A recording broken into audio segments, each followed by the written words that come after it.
வணக்கம் மக்களே, finally taxi டிரைவருடைய season 3 இறக்கிட்டாங்க. சில சீரிஸ் மட்டும்தான் இந்த மாரி இருக்கும். அதாவது ஃபர்ஸ்ட் சீசன் தாண்டி செகண்ட் சீசன், தேர்ட் சீசன்லாம் கொஞ்சம் மொக்கையாக இருக்கும். உதாரணத்துக்கு எடுத்துக்கிட்டிங்கன்னா ஸ்வீட் ஹோம், தி விச்சர், ஸ்குட் கேம்ன்ற மாரி இந்த மாதிரியான சீரீஸ்லாம் ஃபஸ்ட்டு சீசன் மட்டும்தான் மாஸ்டர் பீஸாக இருக்கும். செகண்ட், தேர்டு சீசன்லாம் முழுக்கவே சொதப்பி வச்சுருந்துருப்பாங்க. ஆனால் டாக்ஸி டிரைவர் மாரியான சீரீஸ்க்கு தான் ஃபஸ்ட் சீசனும் நல்லா இருக்குது, செகண்ட் சீசனும் நல்லா இருக்குது, தேர்டு சீசன் மற்ற 2 சீசனோட கொஞ்சம் பெஸ்ட்டாக அமைச்சிருக்காங்க. இந்த மாதிரிலாம் சில சீரீஸ் மட்டும்தான் அமையும். அது வகையில் டாக்ஸி டிரைவருக்கு அமைஞ்சிருக்கு. டெஃபினெட்லி நெக்ஸ்ட் எபிசோட் போகலாமான்றதை மறக்காமல் கமெண்ட் பண்ணிட்டு போங்க. ஓகே, இப்போதைக்கு நம்ம எபிசோட்குள்ளே வந்தால் ஆரம்பத்தில் ஒரு ஜாப்பனீஸ் போர்ட்டை காமிக்கிறேங்க. அந்த இடத்துல ஒரு ஆள் வரது மட்டும் இல்லாமல் அங்கே இருக்கிறவங்க கிட்டலாம் ஒரு பொண்ணை இன்ட்ரடியூஸ் பண்ணி, இவ ஒரு ரஷ்யன் லேடி, இந்த ப்ராடக்ட் யாரெல்லாம் வாங்கிக்க விரும்புகிறீங்க, இவ ரொம்ப அழகாக இருக்கா, யார் வேணாலும் வாங்கிக்கலாம், டக்குன்னு பணத்தை அனுப்புங்க, அவளுக்கு இந்த பொண்ணு கிடைப்பான்ற மாரி அந்த பொண்ணு ப்ராடக்ட்டுன்ற மாரி இவர் பேசிக்கிட்டு இருக்க. அதுக்கேற்ற மாரி அதிக பேர் பர்ச்சேஸ் பண்ண ஆரம்பிக்கிறாங்க. திடீர்னு அந்த இடத்துக்கு எவனோ ஒருத்தவன் ஜேசன் மாஸ்க்கை போட்டுக்கிட்டு வரான். இது வேற யாரும் கிடையாது, நம்ம கதையோட ஹீரோ கிம் டோக்கி தான். அதாவது யார் இந்த ஜேசன்னு கேட்டிங்கன்னா, ஃப்ரைடே 13 பார்த்த எல்லாருக்குமே தெரியும். ஒரு ஐகானிக்கான மாஸ்க், எக்காரந்த கொண்டு இந்த மாதிரியான மாஸ்க்கை மறக்கவே முடியாது. ஒரு ஸ்லாஷர் மூவியில் இருக்கிற மாஸ்க், அதை இந்த இடத்துல டீஸ் பண்ணியிருப்பாங்க. அடிக்கடிக்கு டாக்ஸி டிரைவரில் இந்த மாஸ்க் ரிட்டர்ன் ஆகிறத பார்த்துருக்கலாம். அதுக்கேற்ற மாரி தான் இந்த இடத்துல நம்ம மெயின் டாக்ஸி டிரைவருமே அங்கே இருக்கிற ஆட்களை அடிச்சுன்னு இருக்க. அதுக்கேற்ற மாரி அவருடைய டீம்மேட்டர்ஸ்லாம் இவருக்கு ஹெல்ப் பண்ண ஆரம்பிக்கிறாங்க. ஒரு மிகப்பெரிய ஃபைட் நடக்குது. கடைசி அந்த இடத்துல கேர்ள்ஸை பர்ச்சேஸ் பண்ணல அந்த ஆள் கூட இந்த மாதிரி கிம் டோக்கி சண்டை போட்டுன்னு இருப்பார். அந்த சமயத்தில் அவன் நீ யாருடான்ற மாதிரி ஜாப்பனீஸில் கேட்க, அந்த இடத்துல இருக்கிற ஹீரோவும் என்ன சொல்கிறேன்னா, ஒரேவா டாக்ஸி டிரைவர்ன்ற மாரி மென்ஷன் பண்ணுறாரு. அதாவது ஐ எம் டாக்ஸி டிரைவர்னு சொல்லாமல் விஆர் டாக்ஸி டிரைவர்னு மென்ஷன் பண்ணி அவனை அதே இடத்துல அடிக்க, இதுக்கப்புறம் நமக்கு டாக்ஸி டிரைவர்னா யாருன்னு காமிக்கிறாங்க. அதாவது இந்த டாக்ஸி டிரைவர் வேறு யாரையும் கிடையாது, ரெயின்போன்னு ஒரு கம்பெனி கீழே வேலை செய்வார். ஒரு நார்மலான விஜிலாண்டின்னு சொல்லலாம். ஆனால் என்ன, ஒரு கம்பெனி கீழே தான் இருக்கார். அதாவது சட்டத்தில் சில ஓட்டைகள் இருக்கும், அது மூலியமாக சில ஆட்கள் தப்பிப்பாங்க. அது மட்டும் இல்லாமல் சில பேரால் அவங்க நிலைமையை வெளியே சொல்ல முடியாது. அந்த மாதிரியான ஆட்களை பழிவாங்க தான் இப்படிப்பட்ட ஒரு கம்பெனி இருக்குது. இந்த கம்பெனியோடைய சிஇஓ தான் ஜங்னு ஒரு ஆள் இருக்கார். அவர் தான் இது மொத்தத்தையுமே நடத்துறது. ரெயின்போன்றது தான் இந்த கம்பெனி. அதுக்குள்ள சிஇஓ ஒரு நாள் உட்காந்துன்னு இருக்கும்போது அவருக்கு ஒரு கால் வருது. ஏசியோன்னு ஒரு பொண்ணு உதவியை கேட்டு கால் பண்ண, இவருமே நீங்கள் எங்கே இருக்கீங்கன்னு கேட்கும்போது திடீர்னு அவங்க ஃபோனை போட்டு அந்த இடத்த விட்டு ஓட ஆரம்பிக்கிறாங்க. அவங்கள சில ஆட்கள் பிடிக்கிற மாரி காமிக்க, இது என்ன கதைன்னு பார்த்தீங்கன்னா, 10 நாளுக்கு முன்னாடி இவங்களை என்னமோ ஒரு ரூமில் அடைச்சி வச்சிருக்கிற மாதிரி தெரியுது. இவங்களுமே பயங்கரமாக அழுதுகிட்டு இருக்காங்க. கடைசியாக அவங்க ஸ்லிப்பரை வச்சு அங்கே இருக்கிற கண்ணாடியை உடைச்சிட்டு வேகமாக ஒரு மலைப்பகுதிக்கு ஓடி போகிறது மட்டும் இல்லாமல் அங்கேருந்து கீழே குதிச்சிடுறாங்க. ஆனால் நல்ல வேலை இவங்களுக்கு எதுவும் நடக்கலை. கரெக்டாக கரையை வந்து ரீச் ஆகிடுறாங்க. அந்த சமையல் தான் பக்கத்தில் ஒரு பாட்டில் இருக்குது, அதில் டீலக்ஸ் டாக்ஸியை பற்றி போட்டிருக்கேன். அந்த இடத்துல இவங்க உங்களுக்கு எதனாச்சும் உதவி வேணும்னா எங்களை காண்டாக்ட் பண்ணுங்கன்னு போட்டிருக்கோம், நாங்கள் உங்களுக்கு பதில் பழி வாங்குவோன்னு போட்டிருக்கேன். சரின்னு சொல்லிட்டு இவங்களுமே அதுக்கு கால் பண்ணி அதுக்கப்புறம் தான் சிஓ ஜங் கிட்ட உதவி கேட்டுருந்துருப்பாங்க. அவருமே நீங்கள் எங்கே இருக்கீங்கன்ற மாரி கேட்கும்போது பின்னாடி சில ஆட்கள் வரது தெரிஞ்சு அவங்க வேகமாக ஓடுற மாரி தெரியுது. அதுக்கப்புறம் அவங்க கதறல் சத்தம் சிஓ ஜங்கு கேட்க, அதுக்கப்புறம் பேஜர் மூலியமாக இவர் மற்ற ஆட்களுக்கு மெசேஜ் அனுப்ப ஆரம்பிக்கிறாரு. எதுக்கு இவங்க ஒன்றும் பேஜரை யூஸ் பண்ணுறாங்கன்னா, யாராலையும் பேஜரை ட்ராக் பண்ண முடியாது, என்ன பேசுகிறோன்ற விஷயத்தையும் கண்டுபிடிக்க முடியாது, யாருமே இதை கெஸ்ஸே பண்ணியிருக்க மாட்டாங்க. அதனால தான் பேஜர் மூலியமாக இவங்க மெசேஜஸை ஷேர் பண்ணுறாங்க.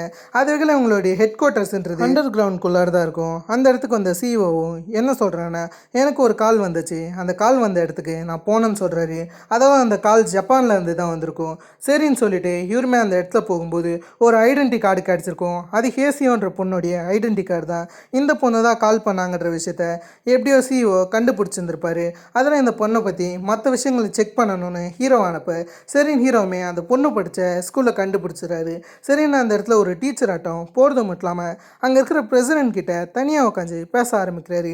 இவர் ஹேசியோவை பற்றி அந்த பொண்ணுக்கிட்ட விசாரிச்சா அவங்க என்ன சொல்கிறாங்கன்னா, ஹேசியோவுக்கு ஸ்காலர்ஷிப் கிடைச்சதுனால ஸ்கூல் ட்ரிப் விஷயமா அவள் ஜப்பானுக்கு போன விஷயத்த சொல்ல, இதுக்கு பேரலாகவே அந்த சிஇஓ இருக்கார்ல, அவர் ஹேசியோவுடைய பாட்டியை பார்க்க போகிறது மட்டும் இல்லாமல் ஒரு ஜென்ரல் கஸ்டமர் ஆட்டம் ஹேசியோவை பற்றி விசாரிக்கும் போது தான் ஹேசியோ போர்டிங் ஸ்கூலுக்கு போன விஷயத்தை பற்றி அவங்க சொல்கிறாங்க.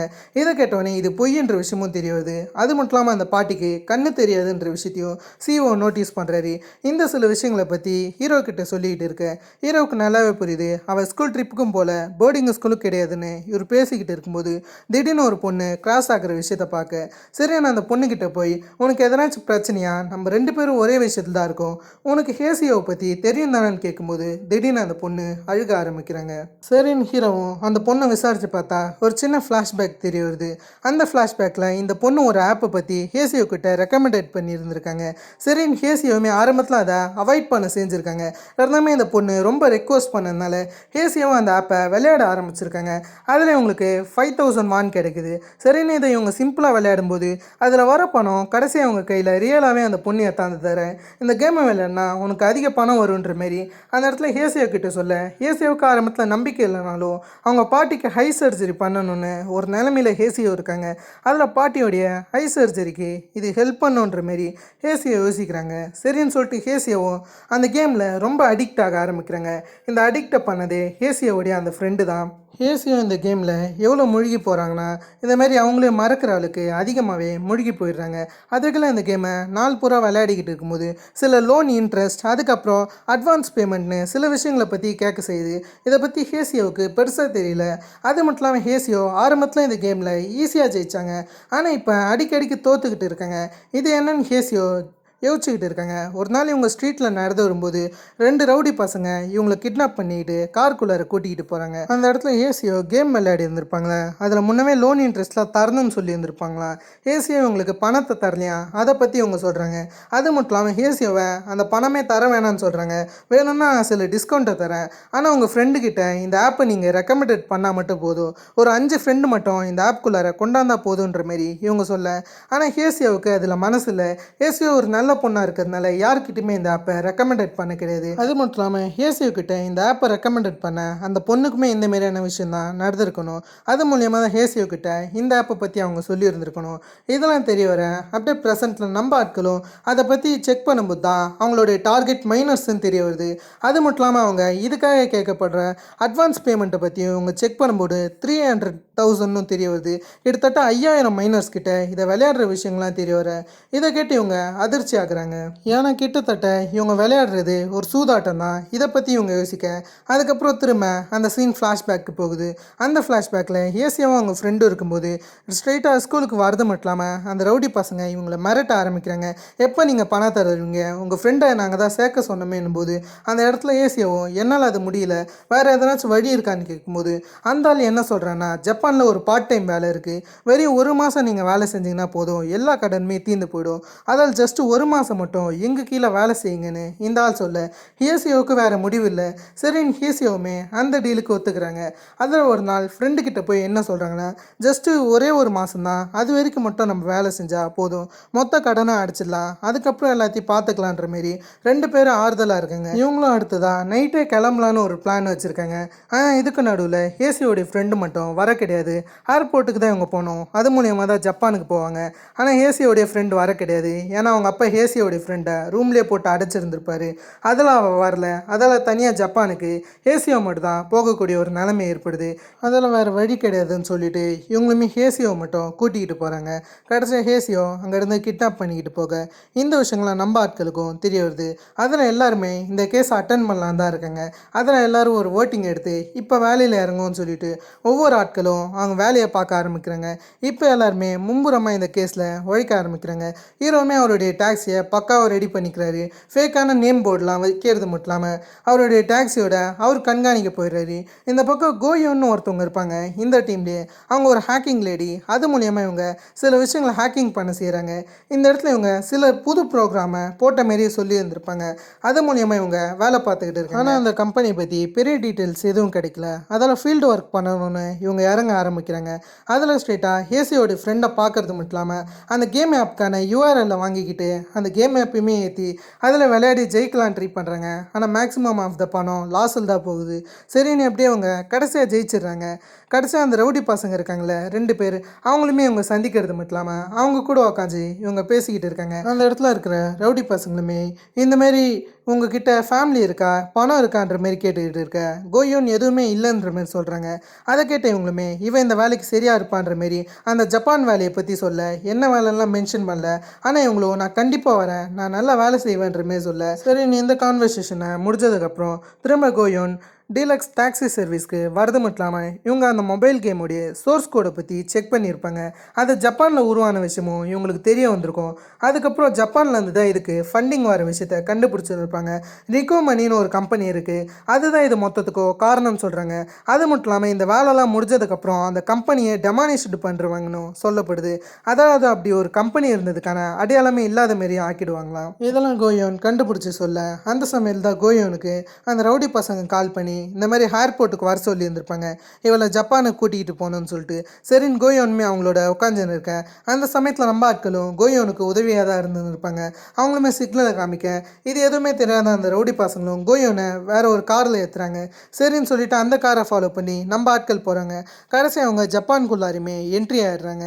அந்த ஜப்பான்குள்ளார என்ட்ரி ஆனதுக்கப்புறம் அவளை ஒரு பில்டிங்குள்ளார கூட்டிக்கிட்டு போகிறாங்க. சரியான அந்த பில்டிங்குள்ளார என்ன நடக்குதுன்னு இவங்களுக்கு கோயோன் வச்சிருக்கிற கேமரா மூலியமாக வாட்ச் பண்ணால் திடீர்னு அந்த கேமரா ஆஃப் ஆகிடுது, நோ சிக்னல்னு காமிக்க. அந்த சமயத்தில் இவங்க உள்ளார ஜாமர் வச்சிருக்கிற விஷயமே ஹீரோவுக்கு தெரிய வருது. அதில் என்னமோ ஒரு பிரச்சனைன்னு ஹீரோவும் பதறி அடிச்சுக்கிட்டு வேகமாக உள்ளார ஓடியார ஆரம்பிக்கிறாரு.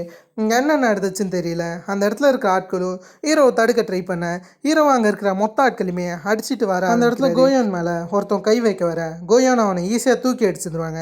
அந்த சமயத்தில் தான் இந்த இடத்துல வந்த ஹீரோ அங்கே இருக்கக்கூடிய சில பெண்களுடைய ஃபோட்டோஸ்லாம் பார்க்குறாரு. இவங்க எவ்வளோ பெண்களை டார்கெட் வச்சுருக்காங்கன்ற விஷயத்தையும் நோட்டீஸ் பண்ணுறாரு. கிட்டத்தட்ட 100கணக்கான பெண்கள் இருப்பாங்க. அது மட்டும் இல்லாமல் அந்த இடத்துல ஏகப்பட்ட பெண்களுடைய சூட்கேஸும் இருக்கு. இதெல்லாம் ஏன் இங்கே இருக்குன்ற மாதிரி இந்த கம்பெனிக்குள்ள ஒரு எம்ப்ளாயி வேலை செய்வான்ல, அதாவது கோயோனை இந்த ரூம்குள்ளார கூட்டவன் அவங்ககிட்ட ஏசியோவை பற்றி கேட்டால் இவனுக்கு எதுவுமே தெரியாதுன்னு சொல்கிறான். அதாவது இவன் சில பணத்தை மட்டும் தான் கலெக்ட் பண்ணுவானா, அதை காரில் வந்து சில ஆட்கள் வாங்கிக்கிற விஷயத்தை பற்றி சொல்ல அந்த இடத்துல கோயோன் முன்னவே அந்த காரை பார்த்துருக்கிறதா சொல்கிறாங்க. அதோடைய நம்பர் பிளேட்லாம் கண்டுபிடிச்சி அதோட லொக்கேஷன் எங்கே இருக்குன்ற மாரி கோயோன்மே இந்த பக்கம் ஹீரோ கிட்ட சொல்லிக்கிட்டு இருக்க. இந்த சமயத்தில் தான் நமக்கு மெயின் வில்லன் மட்சுடா கைட்டாவை காமிப்பாங்க. அதாவது இவன் ஒரு ஜப்பான் ஆள், இவன் யாக்குசாவா நமக்கு சரியாக தெரியல. ஆனால் பின்னாடி டேட்டோஸ்லாம் போட்டிருக்கிறத பார்த்தா லைட்டாக யாக்குசா மாரி தான் ஃபீல் ஆகுது.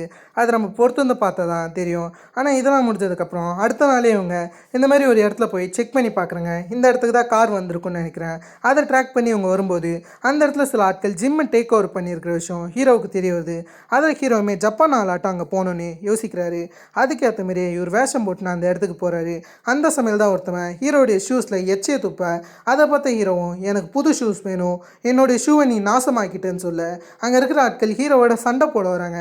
ஆனால் ஹீரோ அவங்க கூட பயங்கரமாக சண்டை போட்டுன்னு இருக்கு. அந்த சமயம் தான் இந்த இடத்தோடைய டான் ஹீரோவை பார்க்கறது மட்டும் இல்லாமல் அவர் உள்ளார கூப்பிட ஹீரோமே எச்சப்பட்ட ஷூவை புதுசாக வாங்கி தரணும்னு சொல்ல அதுக்கு முதல்ல நீ இவன் கூட சண்டை போடணுன்னு ஒரு ஆளே இருக்க.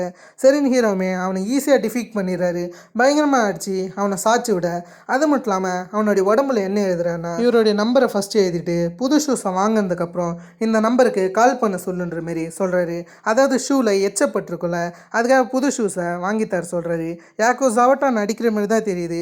இந்த விஷயங்கள் மட்சுடாவுடைய காதுக்குமே போகுது. அதை பார்த்த மட்சுடாவும் வெறியாகிறாரு. அது மட்டும் இல்லாமல் ஹீரோ கேமராவை பார்த்து பேடாஸாக சிரிச்சு இருந்திருப்பாரு. ஒரு மாதிரி மட்சுடா கைட்டாவை வெறுப்பேற்றுற மாதிரி சிரிக்க இதை பார்த்த மட்சுடாவுமே கோவப்படுறாரு. எவ்வளோ பேர் மட்சுடாவை நோட்டீஸ் பண்ணிங்க, மட்சுடாவுடைய உடம்புல அதிக டேட்டூஸ் இருக்கிற மாதிரி காமிச்சிருக்காங்க. எனக்கு தெரிஞ்ச மேக்ஸிமம் இந்த மட்சுடா ஒரு யாக்குசாவாக இருக்க வாய்ப்புகள் இருக்குது. யாக்குசானா என்னன்றது மேக்ஸிமம் ஆஃப் த ஆட்களுக்கு தெரிஞ்சிருக்கும். கிட்டத்தட்ட ஜாப்பனீஸ் கேங்ஸ்டார்னு சொல்லலாம். அந்த மாதிரியான ஒரு ஆளாக மேபி இவர் இருக்க வாய்ப்புகள் இருக்குது. ஏன்னா இந்தமாரி யாக்குசாவுக்குலாம் மேக்ஸிமம் அதிக டேட்டூஸ் இருக்கும். அவங்கள ரெசம்பிளன்ஸ் பண்ணுற மாரி அதேமாரி தான் மட்சுடாவுக்கு இருக்குது. ஆனால் அவங்கள சுற்றி இருக்கிற ஆட்களுக்கு இல்லை. மட்சுடா நினச்சிருந்தா யாக்குசாஸை வச்சு வேலைகளை முடிக்கலாம். ஆனால் எதுக்காக இவர் ரவுடி பசங்களை யூஸ் பண்ணுறாருன்னு தெரியல. அது மட்டும் இல்லாமல் எதுக்கு சில பெண்களை டிரான்ஸ்போர்ட் பண்ணுறாருன்ற விஷயமும் இது வரைக்கும் தெரிய வரல. மட்சுடாவை ஒரு நல்ல வில்லனாக தான் நமக்கு போர்ட்ரேட் பண்ணியிருக்காங்க. ஒரு ஜாப்பனீஸ் கேரக்டராக ப்ரெசன்ஸ் பண்ணியிருக்காங்க. அதில் நெக்ஸ்ட் எபிசோடில் எப்படி காமிக்க போகிறாங்க, இவர் உண்மையாலுமே ஒரு யாக்குசாவா, இவர் என்ன வேலைகளை பார்க்குறாரு, அதை மொத்தத்தையும் நம்ம நெக்ஸ்ட் எபிசோட் பார்த்து தான் தெரிஞ்சுக்கணும். உண்மையாலுமே இந்த எபிசோடில் லீ ஜே ஹூன் வேறு லெவல் பண்ணிட்டாரு. நான் சொன்ன மாரி டாக்ஸி டிரைவர் மற்ற சீரீஸ் மாரி கிடையாது. அதாவது ஃபஸ்ட்டு சீசன் நல்லாயிருக்கும், செகண்ட் சீசன் அதை தாண்டி கொஞ்சம் நல்லாயிருக்கும், தேர்டு சீசன் அதை தாண்டி வேறு லெவல் பண்ணியிருக்கிற மாதிரி தான் எனக்கு ஃபீல் ஆகுது. சில சீரீஸில் மட்டும் தான் இந்த மெத்தட் வேலை செய்யும். அது வகையில் இது டாக்ஸி டிரைவருக்குமே ஒர்க் அவுட் ஆன மாதிரி தான் தெரியுது. ஃபஸ்ட்டு 2 சீசனை கம்பேர் பண்ணும்போது இந்த சீசனில் குவாலிட்டியாக இருக்கட்டும் எல்லாத்தையுமே அதிகமாக்கி இருக்கிற மாதிரி எனக்கு ஃபீல் ஆகும். எவ்வளோ பேருக்கு இந்த சீரீஸ் பிடிச்சிருந்துச்சி, நெக்ஸ்ட் எபிசோடுக்கு வெயிட் பண்ணுறீங்கன்றதை மறக்காமல் சொல்லுங்கள். அது மட்டும் இல்லாமல் என்னோடய எக்ஸ்ப்ளனேஷனில் ஏதாச்சும் மிஸ்டேக் இருந்தாலும் சொல்லிட்டு போங்க. மேபி சில விஷயங்கள் வேகமாக பேசுகிற மாதிரி இருந்திருக்கலாம். எதனா எதனாச்சும் டீட்டெயிலை மிஸ் பண்ணியிருந்தாலோ தப்பாக சொல்லியிருந்தாலோ அதையுமே சொல்லுங்கள். அது மட்டும் இல்லாமல் வேகமாக பேசுகிற மாதிரி தெரிஞ்சிச்சுன்னா அதையுமே சொல்லுங்கள். நெக்ஸ்ட் வீடியோவில் கண்டிப்பாக திருத்திக்கலாம். வேகமாக பேசியிருந்தாலும் கண்டிப்பாக உங்களுக்கு புரிஞ்சிருக்கும்னு நான் நம்புகிறேன். அதெல்லாம் இதேமாரி நான் உங்களை வேறு ஒரு தன்னை லாசமான வீடியோவில் சந்திக்கிற இருக்கும். Have fun guys.